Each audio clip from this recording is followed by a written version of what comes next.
evening. Welcome to Bible Study Hub. If you would like your name to appear in the comments, that's where you go to make that happen. You just have to give it permission and your name will appear. Otherwise, it will come off as just like Facebook user or YouTube user, which is totally fine if that's your preference. Just wanted to let you know that. Well, we are in the book of Genesis. And if you remember, last week we talked about a number of things, but among them, as we are just being introduced to this character named Abram, who will become Abraham someday, we were told that God told him of some blessings. And I'm just going to list those out really quick just to refresh our memory, and then we'll go on from there. These are the things that God, kind of like an engagement process. We're not to the covenant yet. We're not to the wedding ceremony yet. We're just in the look. This is what I'm going to do for you. He says, I'm going to make you, Abram, into a great nation. I'm going to make your name great. You're going to be a blessing to other people. You will be, bless.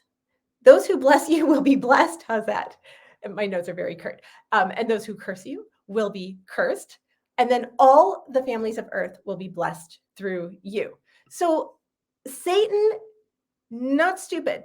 When God makes a promise or a covenant, believe me, Satan takes notice. He sits up, he takes notice, and then it is his desire to thwart that covenant, that promise, for the rest of his ability to do so. We see that all throughout the book of Genesis now. We're going to see him try to thwart God's promise to Abraham throughout the Old Testament into the New Testament. And if you study world history, it's no surprise that even up into this very day, Satan is still trying to thwart God's promises in this way. He will not stop until God finally silences him forever when he is thrown into the lake of fire, which we very much look forward to. He will also be silenced during the millennial kingdom. He'll be in the abyss for that period of time. So what we're going to see tonight is Satan's first attempt to try to thwart God in these blessings and this promise. He probably has put together in his mind that seed of the woman that God talked about back in Genesis chapter 3 that will crush Satan's head someday. I have a feeling he's going, oh no, I have a feeling this is coming through this line. Let's see what I can do to thwart this, make sure it never happens. And of course, you can't thwart God, so yay for that. All right, so let's go to where we left off last week is Genesis chapter 12. 10 to 20 is where we're going to pick up. This is a little bit of a longer passage, but it's a story. And I just don't want to break up the story because it's really interesting. This is a fascinating one. So you'll hang with me just fine. Now, there was a famine in the land. This is where Abram had been led by God to that land. He was supposed to stay there, but now we have a famine. It says, so Abram went down to Egypt to sojourn there, for the famine was severe in the land. When he was about to enter Egypt, he said to Sarai, his wife, I know that you are a woman beautiful in appearance. And when the Egyptians see you, they will say, this is his wife. Then they will kill me, but they will let you live. Say that you're my sister, that it may go well with me because of you, and that my life may be spared for your sake. So he hatches a plan. When Abram entered Egypt, the Egyptians saw that the woman was very beautiful. And the princes of Pharaoh saw her. They praised her to Pharaoh, and the woman was taken into Pharaoh's house. That means he wanted to marry her. And for her sake, he dealt well with Abram. And he had sheep, oxen, male donkeys, male servants, female donkeys, and camels. But the Lord afflicted Pharaoh and his house with great plagues because of Sarai, Abram's wife. So Pharaoh called Abram and said, what is this you have done to me? Why did you not tell me that she was your wife? Why did you say she is my sister so that I took her for my wife? Now then, here is your wife. Take her and go. And Pharaoh gave men orders concerning him, and they sent him away with his wife and all that he had. Ooh, okay, so there's a lot to unpack here. So as we said, God had sent Abram to Canaan. He goes out of faith. We give him a huge round of applause. We said last week that was no small deal for him to leave everything and everyone, pack up his family and his stuff, and just start walking because God didn't even tell him at the time where he was taking him. He just said, go. Abram, who had formerly been a polytheist, believes God, acts in obedience, and that is credited to him as righteousness. So he goes to this land, and then there's a famine. we just don't really have the grid to put through how devastating and scary this would be. We can try to imagine it, but we don't really understand it. So Abram decides there's no way I can feed my family and myself. I need to do something. What we notice here is that it doesn't appear as though he really consults God on this. We're not told that he does. He just picks up and he leaves. Now, that word sojourn, it just is a temporary meaning in the Hebrew. He didn't move to Egypt to stay there. His intent was to only go until the famine, I assume, was over, or to get enough food, and then they could go back to where they were supposed to be. I probably would have done the same thing, to be perfectly honest with you. I mean, this is a great moment to be really self-righteous, like, oh, Abram, how could he do it? But honestly, I mean, what one of us probably wouldn't have done the very same thing?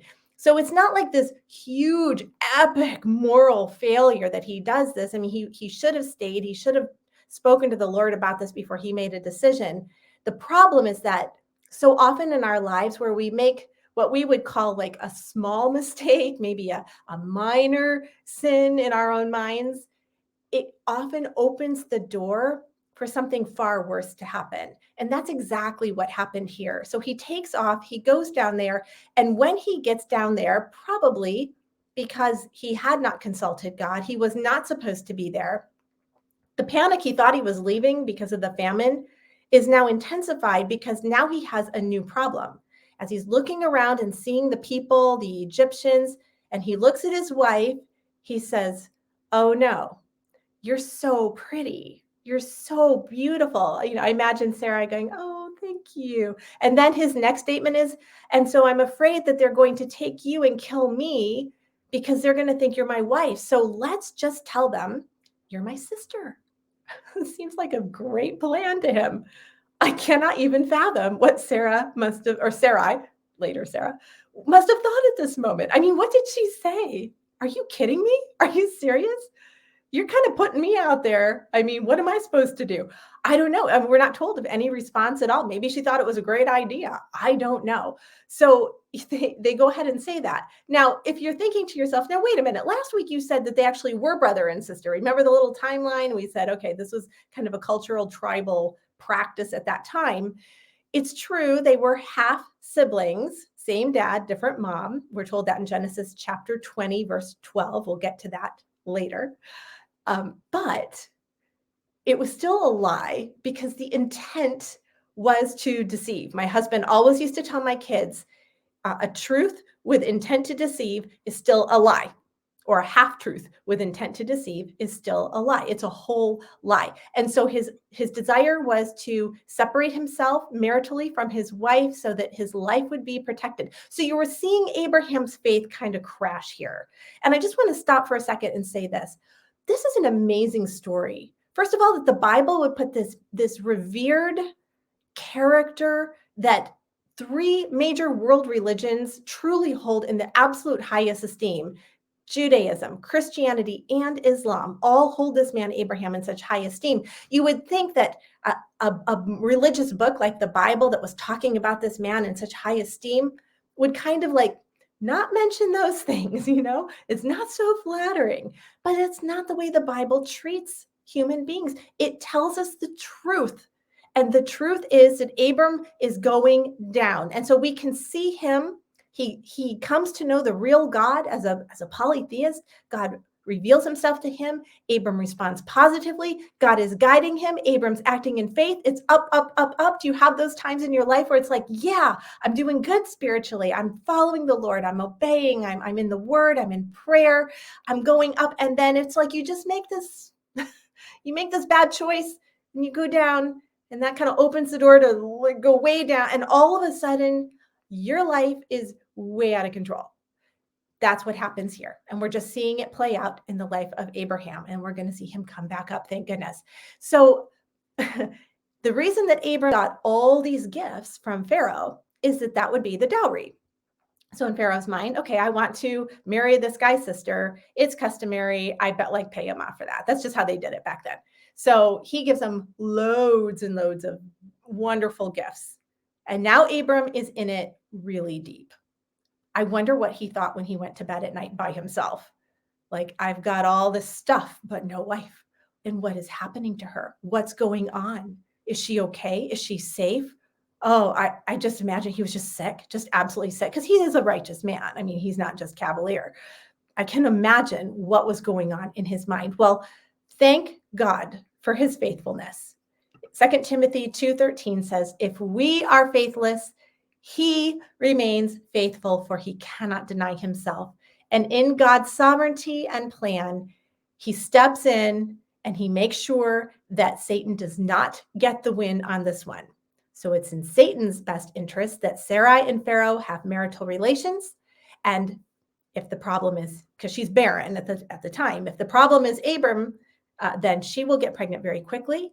And now we can take care of this whole seed of Abram thing. Now it's going to be not possible because she's married to someone else. So you know that this is Satan's plan, but God says, no, that's not how it's going to work. And so God sends plagues on Pharaoh. The Bible doesn't tell us what those plagues are. And if you're in your mind right now going, wait, I thought that we did know the plagues on Pharaoh and Egypt and all that stuff, that's in Exodus. That's a whole different Pharaoh and a whole different set of plagues. And we do know what those are. That was for a completely different purpose. Here, we're not really told, outside of the fact that the women were experiencing infertility all of a sudden, like across the board. But whatever those plagues were, they were massive, because Pharaoh goes, whoa, something is wrong. So I have a question for you as a group, because when I read this, I said to myself, hang on a minute.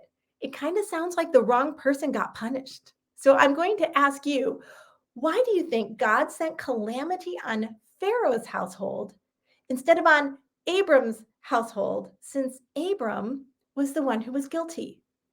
So Abram is the one. Go ahead and start commenting if you're live with me. I'd love to hear what you have to say. Yeah, Emily is referring to this situation. She says, I feel like he used his wife as a human shield almost. So scary. Yeah, it really is. He really put her out to pasture. I mean, she was just like vulnerable, big time. Interesting. Okay, so tell me what you think. Why do you think that of this situation, Pharaoh's the one who gets all the plagues, and Abram's over there sitting with lots of loot? It's like he got blessed and Pharaoh got cursed, and Pharaoh had no idea. He had no idea what was going on. Okay, so Bob says he thinks it's just simply divine justice for Pharaoh. And I think Bob makes a good point there. Let's see. Somebody says because Pharaoh's intent was still unpure. Love where you guys are going with your thought process. So I believe what the two of you are saying is, well, Pharaoh wasn't innocent. I mean, he was guilty of all kinds of things. He was an idol worshiping, polytheistic pagan. Anything that God did to him would have been justified, right? So I think that's your point is, well, we can say, well, he's the innocent victim, but he's not innocent. However, in this situation, he still didn't realize what he was doing. Like in his mind, he did everything right. And the fact of the matter is still, he got the punishment and Abram didn't get it, even though Abram was the one who instigated and caused all of it. Very interesting. Emily says, so the Pharaoh would banish them. Sarah was not supposed to marry Pharaoh. Excellent. Emily, I'm coming back to that comment in just a minute. I love it. Somebody else says, message got through to both without harming God's chosen one. Okay, great. Excellent. Alan says this was an attempt on Pharaoh's part to make a marriage alliance. Yeah, exactly. He was just doing what happened in those days. And the Pharaohs did have multiple wives, which also worked in Abram and Sarai's favor because they didn't obviously sleep with all their wives every single night. So she was added to the harem, and God put a covering of protection on her so that she would not be in Pharaoh's bed for what we don't know. Maybe it wasn't her turn, or maybe he was busy. I don't know. He didn't get around to it. Whatever it was, fortunately, she didn't end up in that position. Roberta said Pharaoh was just as guilty, and God was trying to prevent Pharaoh from making a bigger mistake by having relations with Sarai. Okay, that was one of the hardest questions I think I have ever asked, and you all did an absolutely incredible job of answering them. I want to go back to Emily's comment because I think what Emily said is really, really insightful. She says, so the Pharaoh would banish them. Sarai was not supposed to marry Pharaoh. Here's the thing. And this is why it's so relevant to our lives even right now. And this is why I want to spend just a little bit of time on this topic. No matter who you are, if you live on planet Earth, you are a human being, you will suffer something at some point or points in your life. Bad things happen because we live in a fallen world. And it is human nature when those bad things happen, those calamities, those plagues, those problems, when those things happen, it is human nature for us to say, why did that happen to me? Why did that happen to my family? Why did that happen to us? It's human nature to ask the question. Now, there are various answers to that question, but I think the number one place that, again, just human nature that we tend to default to is that I'm being punished. God is punishing me. Have you ever, you can just hit the like button if you agree. Have you ever been in that position where something happens and your first thought is, what did I do? You're asking God, what did I do wrong that this is happening to me? The book of Job is a great illustration of a man who undergoes arguably like the absolute worst catastrophes ever dumped on any human being at any time. If you can read it, it's mind-boggling. Like everything that could possibly happen bad did to him, including his own physical health in the worst possible way. And he spends the book trying to figure out what he did. And his friends come along and offer their ideas as to what he did wrong, that God would put these things on him. But and for sure, God says he disciplines those who he loves. So those of us who know Jesus, yes, if we operate in rebellion, opposition to our Lord, God says, I will step in and I will discipline you. So it is possible if we have things happen in our life, that's a good place to say, Lord, am I living in sin? Is there unrepentant sin I need to repent of? Are you trying to get my attention in that way? That's valid. Sometimes, honestly, it's just because we live in a fallen world and bad things just happen. It may not have anything to do with anything personal. That's the case too sometimes. You know, a tornado comes through and tears your home down. Is God punishing you? Maybe, but probably not. It's probably just that we live in a fallen world and tornadoes would come through and rip homes down. And it's terrible. It's not to minimize that. It's just that you're not being punished necessarily. It's not necessarily God's specific judgment. It's just the fallen world that we live in. The third thing, though, well, also God can bring himself glory through these things, and that often goes in combination. And that's not to minimize that. But the third thing, and this is where I want to go with where Emily was going. There are times when the pain is a messenger. Pain is always a messenger, isn't it? When you think about just physical pain, it always tells you something. It's always a messenger. We hate it. We hate the messenger. But if you put your hand on a hot burner, oh man, it's off that burner so fast. Why? Because the pain says, get your hand off the burner. If you cut yourself, ow, you stop doing whatever it was that cut your hand because the pain is a messenger. If you feel chest pains, you get to the hospital. Why? Because the pain is a messenger. You need medical attention stat. So pain is, in a way, a gift from God to give us those messages. But when pain comes into our lives in the form of all kinds of different ways, not just physical pain, but things that happen, there are times when God is saying, this is a messenger to you. And that is what happened with Pharaoh. It wasn't God just pouring out judgment on Pharaoh and saying, oh, well, Abram's my chosen, so he's fine. I know it's all his fault, but in this, even though he's the one who kind of caused it, I'm going to punish Pharaoh instead. That was not God's intent. God's intent is to say, I need to send a message to Pharaoh. You have this guy's wife. And in order to do that, I'm going to get your attention in a very, very bold way. And so calamity hits Pharaoh's entire household. The women are barren. We don't know what else happened, but it was really bad. And somehow in the course of all of that, we're not told how, Pharaoh finds out, probably through Sarah, honestly, that he just took this guy over here's wife to be his wife. And I'm positive because the Egyptians were very, very religious people, polytheists. Yes, they believed in many gods, worshiped many gods, but very religious. I am positive that in Pharaoh's mind, he thought to himself, oh boy, I made somebody's God really mad. I made that guy's God really mad. And this God is super powerful because look what he's doing. Like all my gods can't compete with this God.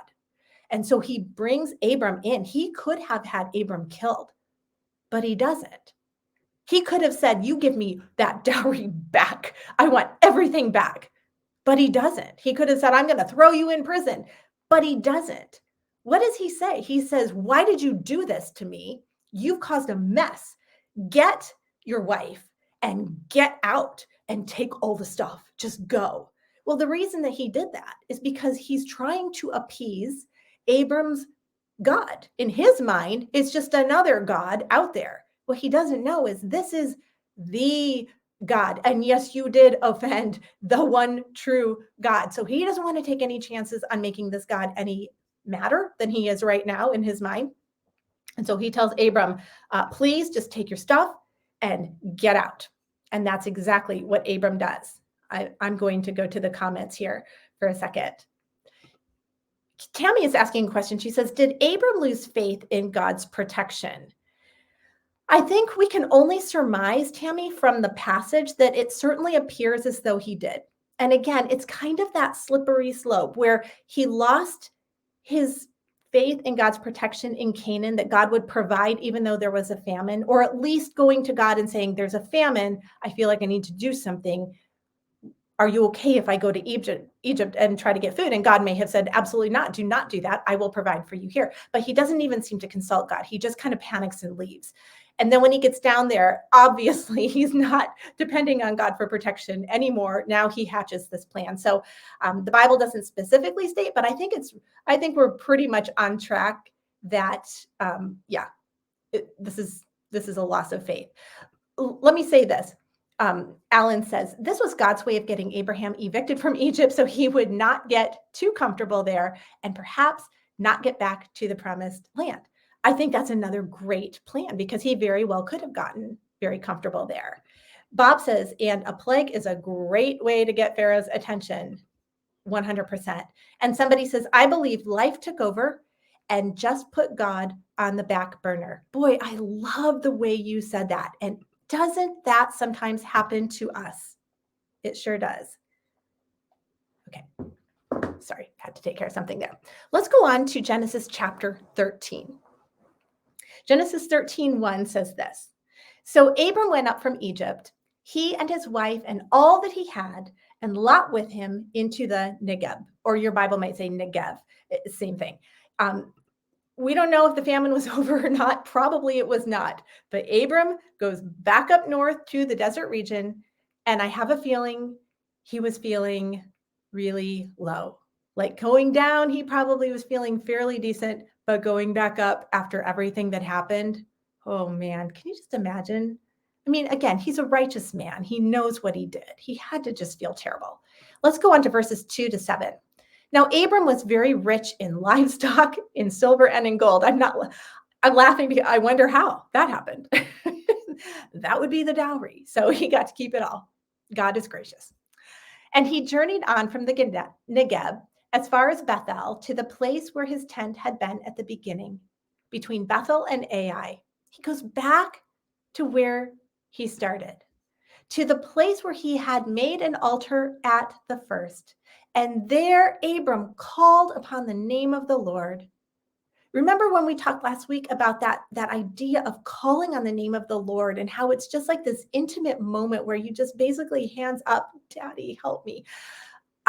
It's a relational, it's intimate. And he goes back. It's like he goes back to where he started, back to where his faith was so strong.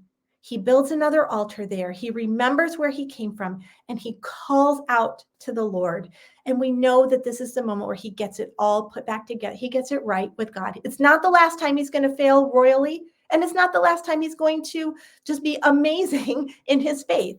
The Christian life is truly kind of an up and down thing for most people. Very few are just up all the time because we're human. But it's really good to see Abram come back. And then it says in verse 5, and Lot, who went with Abram, also had flocks and herds and tents. That was his nephew, if you recall. So that the land could not support both of them dwelling together, for their possessions were so great that they could not dwell together. And there was strife between the herdsmen of Abram's livestock and the herdmen of Lot's livestock. At that time, the Canaanites and the Perizzites were dwelling in the land. Well, Abram is definitely rich. And if you remember, when his brother Haran died, Abram basically kind of like unofficially adopted that guy's son, his nephew, Lot, as his own. So when God says, leave your kindred and go where I'm telling you to go, Abram leaves extended family, but he takes Lot because Lot has become like a son to him. He's not his son. He's not officially adopted in any capacity. He's still his nephew. But, it would be like what we would probably do today. He was probably a young man when his father died. And Abram said, look, I just want to step into that role, be a father figure to you, help you, take care of you. So you can imagine where Lot's wealth came from. Abram is an amazing guy. I mean, he obviously gave Lot a whole bunch of his stuff to get him off to a good start. That's a really kind thing to do. So under the umbrella of good problems, there's so much that they cannot share the same land anymore. The herdsmen they're at their wits' end with each other. Hey, your sheep are eating my grass. And they're like, no, that's our grass. No, that's our grass. So they're having arguments, and Abram is like, I don't want our families fighting. Let's see what we can do here. So in verses 8-9, it says, then Abram said to Lot, let there be no strife between you and me, and between your herdsmen and my herdsmen, for we're kinsmen. He says, we're family. Is not the whole land before you? Separate yourself from me. If you take the left hand, then I will go to the right. If you take the right hand, then I will go to the left. This is an amazing thing. Abram is the patriarch of the family. He gets to choose. I mean, this is just hands down. Like even in our own culture, right now in 2022 in the United States, most of us are living in Western part of the world, you would expect Abram to be the one to make the call here. Like Lot is under him. But in the ancient Near East, even more so, because the patriarch of the family was like, he ruled. I mean, whatever he said went. He could disown him if he wanted to for any reason. And he says to Lot, I want you to choose. You take the land you want, and whatever you don't choose, I'll go there. This is really incredible. Abram was an amazing guy. Verses 10-13. And Lot lifted up his eyes and saw that the Jordan Valley was well watered everywhere, like the garden of the Lord. That's a reference to the Garden of Eden. So in his mind, he's like, oh, that looks like what I imagine the Garden of Eden would have looked like. Like the land of Egypt in the direction of Zoar. And then this is in the Bible. I didn't put this parentheses in myself. It says in the Bible, this was before the Lord destroyed Sodom and Gomorrah. Verse 11. So Lot chose for himself all the Jordan Valley, and Lot journeyed east. Thus they separated from each other. Abram settled in the land of Canaan, which is where he was supposed to settle, by the way, while Lot settled among the cities of the valley and moved his tent as far as Sodom. Now the men of Sodom were wicked, great sinners against the Lord. Let me show you a little map. You know me and maps. I love maps. I hope you do too. So you can kind of see there, that's the Dead Sea on the right, that body of water on the, I say on the right, on the east, it's the Dead Sea. In the west, we have the Mediterranean there.